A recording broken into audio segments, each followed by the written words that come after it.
बिस्मिल्लाहिर्रहमानिर्रहीम। इमरान खान GHQ और army chief से मुतल्लिक है और उसकी वजह यह है कि चलें ये तो हम सुनते आए हैं कि मुज़ाकरात हो रहे हैं, पसे पर्दा हैं या फलां नुमाइंदे के ज़रिए कुछ चीज़ें पैगामात दिए गए या इस किस्म की बातें हैं। आज की सबसे बड़ी डेवलपमेंट ये है कि इमरान खान ने GHQ के नाम एक चिट्ठी भेजी है। ज़ाहिर है वो GHQ ही चिट्ठी जाएगी और वो बुनियादी तौर पे army chief general Asim Munir के नाम एक ख़त है। उस खत के अंदर इमरान खान ने मुख्तलिफ मौज़ूआत के ऊपर बात की है और कुछ मुतालबात भी किए हैं। मैं बुनियादी तौर पे आपको उन मौज़ूआत की बात बताना चाहता हूं जो इस वक्त इमरान खान ने आज इस खत में उठाए हैं और ये कैसे पता चला वो भी आपको बताता हूं, क्योंकि खत इस वक्त तक मंजर आम पे नहीं आया उसके जो मुकम्मल तौर पे। नंबर 1, इमरान खान ने उसमें इंतखाबात की बात की है, ज़ाहिर है जो कुछ इलेक्शंस के अंदर हुआ उसके मुतालिक बात की है। नंबर 2, जो मुतनाज़े 26वीं आईनी तरमीम है जिसके इस वक्त इम्प्लीकेशंस कौम देख रही है उसके ऊपर बात की है। फिर सहाफ़ियों को, सोशल मीडिया को जो आवाज़ें बंद करवाने का एक कानून पीका एक्ट लाया गया है उसके मुतालिक इमरान खान ने बात की है। और फिर जो खुफिया इदारों का किरदार है, इंटेलिजेंस एजेंसीज के मुतालिक इमरान खान ने इस खत के अंदर बात की है और मुल्क की जो मुआशी सूरत हाल है उसके मुतालिक बात की है। इस खत के हवाले से फैसल चर्च साहब जो इमरान खान के वकील हैं उन्होंने इस बात की तस्दीक की है और उन्होंने कहा है कि बतौर साबिक वजीर आज़म उन्होंने एक खत लिखा है और उस खत के हवाले से जो मजीद उसमें बातें की गई हैं या उसमें मुतालबात किए गए हैं, इमरान खान ने वो क्या मुतालबात किए हैं वो उसमें बड़ी इंपॉर्टेंट बात है। अच्छा, उसमें नंबर 1 अगर मैं आपसे ये कहूँ कि इमरान खान ने इस खत के इन निकात के हवाले से जो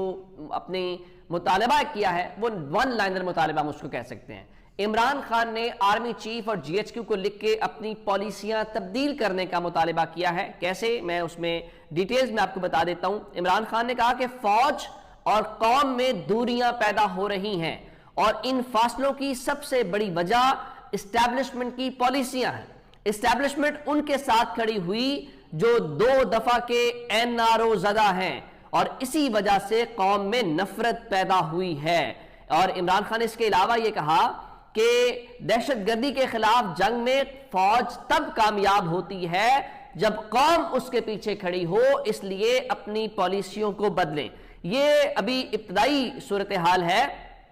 और ये भी इमरान खान ने कहा है कि हमारे फौजी हर रोज कुर्बानियां दे रहे हैं और मौजूदा हालात में ये जरूरी है कि सारी कौम फौज के साथ खड़ी हो। ये वो बुनियादी ये सब पॉइंट्स हैं जो उस खत के हवाले से इमरान खान के जो वकील हैं उन्होंने बताया है। तो उसमें मजीद जो डिटेल्स हैं या जो खत है वो मंजर आम पे नहीं आया, चूंकि ये वो बातें हैं जो आप जानते हैं कि आर्मी की जो लीडरशिप है वो कॉन्टिन्यूसली बात करती है। वो कहते हैं जी फासले पैदा करने वालों के खिलाफ एक्शन लिया जाएगा या फासले पैदा करने वाले नाकाम होंगे, इस किस्म की बातें हैं। लेकिन अब इमरान खान चूंकि मुल्क के साबिक वजीर आजम भी हैं तो उन्होंने एक खत लिखा है, तो इस खत को ज़ाहिर है कि इंटरनेशनल मीडिया भी रिपोर्ट करेगा। पाकिस्तान का मीडिया तो चले इसको रिपोर्ट करे या ना रिपोर्ट करे, इसके जवाब में कुछ बयानिया ज़रूर आएगा, कुछ स्टेटमेंट ज़रूर आएंगी, चाहे वो सिक्योरिटी ज़राए से चलाई जाएँ या सिर्फ ज़राए से चलाई जाएँ। तो उसके बाद आप देखेंगे कि TV स्क्रीन के ऊपर लोगों को पता चलेगा कि इमरान खान ने कोई खत लिखा और ये मामला है। अच्छा, एक मसला तो हो गया ये। दूसरा मामला ये है कि आप जानते हैं कि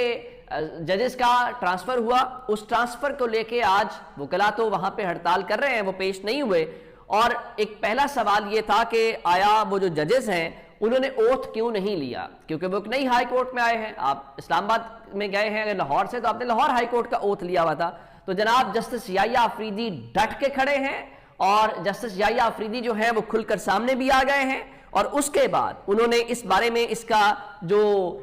जिम्मेदारी है वो ले ली है और उन्होंने फरमाया है, क्योंकि आज इस्लामाबाद सुप्रीम कोर्ट जो प्रेस एसोसिएशन है उनके ओहदेदारों के हवाले से वो कर रहे थे बातचीत, तो उन्होंने कहा कि मैं जजेस के ट्रांसफर के ऊपर राजी हुआ। हम भी यही कह रहे थे कि इसका आगाज जनाब याह्या अफरीदी के कंसेंट के साथ हुआ, उनकी कंसल्टेशन के साथ हुआ। फिर जनाब याह्या अफरीदी साहब ने फरमाया है कि जजेस आइन के तहत ट्रांसफर हुए हैं और उन्होंने बहुत ही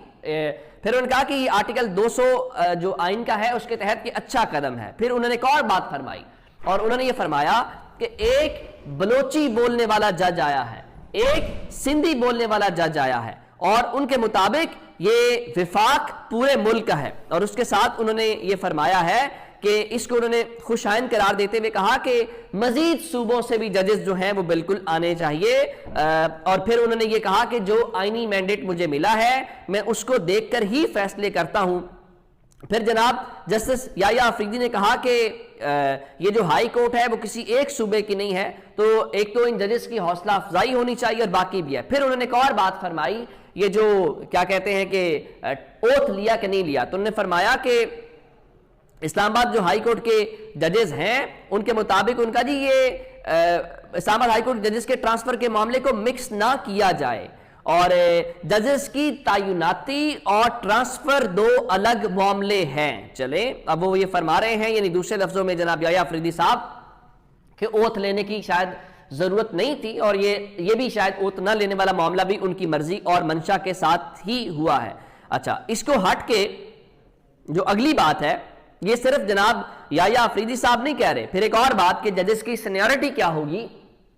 اس کے اوپر بھی جناب یحییٰ آفریدی صاحب بولے ہیں، اور انہوں نے کہا کہ آنے والے ججز کی سینیورٹی کیا ہوگی، اس پر میرا ایک نقطہ نظر ہے، یہ معاملہ ہم نے ٹیک اپ کر لیا ہے، اس کو ہم دیکھیں گے اور اس کے بعد اس پر رائے دوں گا۔ نہیں جناب آپ نے کیا کہنا ہے، میں اس کی ایک مثال دیتا ہوں۔ سپریم کورٹ بار ایسوسیشن نے بھی، اچھا مزے کی بات یہ ہے کہ جس طرح وہ قانون دان کل جیو پہ بیٹھ کے کہہ رہے تھے نا کہ یہ جو چل رہا ہے جوڈیشل کمیشن، اس جوڈیشل کمیشن کو چیف جسٹس یحییٰ آفریدی نہیں چلا رہے، اس کو اعظم نذیر تارڑ چلا رہے ہیں، ان کی مرضی سے چل رہا ہے۔ تو سپریم کورٹ بار ایسوسیشن جو کہ اعظم نذیر تارڑ کے گروپ کی ہے وہ جیت کے آئے ہیں، تو انہوں نے کیا کہا، سپریم کورٹ بار نے اعلامیہ انہوں نے بھی جس طرح جسٹس یحییٰ آفریدی صاحب نے ان ججز کی تعیناتی کو خوش آئند قرار دیا ہے، اسی طرح سے سپریم کورٹ بار ایسوسیشن نے بھی ان ججز کی ٹرانسفر کو خوش آئند قرار دیا اور کہا کہ یہ آئین کے آرٹیکل 200 میں بالکل واضح ہے، اور صدر مملکت کو ججز ٹرانسفر کی آرٹیکل اجازت دیتا ہے۔ اور ساتھ ہی اگلا جملہ جو یحییٰ آفریدی صاحب کہہ رہے تھے نا جناب کہ وہ میں نے ٹیک اپ کر لیا ہے اور ہم اس کے اوپر رائے دیں گے، تو سپریم کورٹ بار ایسوسیشن نے یہ فرما دیا جناب کہ ٹرانسفر ہونے والے ججز کی سینیورٹی برقرار رہے گی، یعنی جو ججز وہاں سے آئے ہیں نہ صرف اس کو وہ ویلکم کر رہے ہیں بلکہ آئین و قانون کے مطابق قرار دے رہے ہیں اور بلا جواز تنقید کو مسترد کر رہے ہیں، اس کے ساتھ وہ کہہ رہے ہیں کہ دیکھیے جناب جو ججز کی سینیورٹی وہاں پہ تھی اسی سینیورٹی کے لحاظ سے آئے ہیں، تو پھر سب کچھ سمجھ آتی ہے کہ آپ نے جو ڈوگر صاحب کو لاہور ہائی کورٹ سے لے کے گئے ہیں، یہ بنیادی طور پہ جسٹس محسن اختر کیانی صاحب کا راستہ روکنا ہے اور ڈوگر صاحب کو چیف جسٹس بنانا ہے۔ اسی لیے سپریم کورٹ بار کی بھی وہی لائن ہے، حکومت کی بھی لائن وہی ہے، اور جناب یحییٰ آفریدی صاحب نے بھی ڈٹ کے کھڑے ہو کے وہی لائن دی ہے، اور سپریم کورٹ بار تو کہہ رہی تھی سپریم کورٹ بار ہمیشہ قانون کی حکمرانی عدلیہ کی آزادی کے لیے کھڑی ہوتی ہے۔ اگر یہ قانون کی حکمرانی ہے، عدلیہ کی آزادی ہے، تو پھر سوال یہ پیدا ہوتا ہے کہ دنیا کے لیے ہم کیا ماڈل قائم کر رہے ہیں۔ اور دوسری جانب مولانا فضل الرحمان کی پارٹی کامران مرتضیٰ صاحب یہ فرما رہے تھے جناب کہ یہ جو سکیم ہے یہ ناکامی ہے اور آئین میں موجود جو لوپ ہولز ہیں ان کا فائدہ اٹھاتے ہوئے حرکت کی گئی ہے، یہ ملک کے مفاد میں نہیں ہے، یہ دستور کے خلاف ہے، یہ غلط ہے۔ نہیں جناب کامران مرتضیٰ صاحب، آپ 26ویں آئینی ترمیم پہ حضور آپ کا ووٹ تھا، نمبر 1۔ نمبر 2، یہ جو سپریم کورٹ بار کے صدر ہیں میاں رؤوف عطا صاحب، یہ آپ کی پارٹی کے ہیں، تو آپ لوگوں کے ساتھ یہ نہیں کر سکتے کہ وہاں بھی آپ لوگ سب شامل ہوں اور پھر جب باہر آئیں تو باہر آ کے آپ لوگ کہیں نہیں یہ بڑا غلط ہوا ہے۔ یہ جو پیپلز پارٹی والی سکیم ہے نا، یہ پیپلز پارٹی والی سکیم چلے گی نہیں، پاکستان کے لوگ جو ہیں ان چیزوں کو بڑے اچھے سے سمجھتے ہیں۔ اچھا، ایک چیز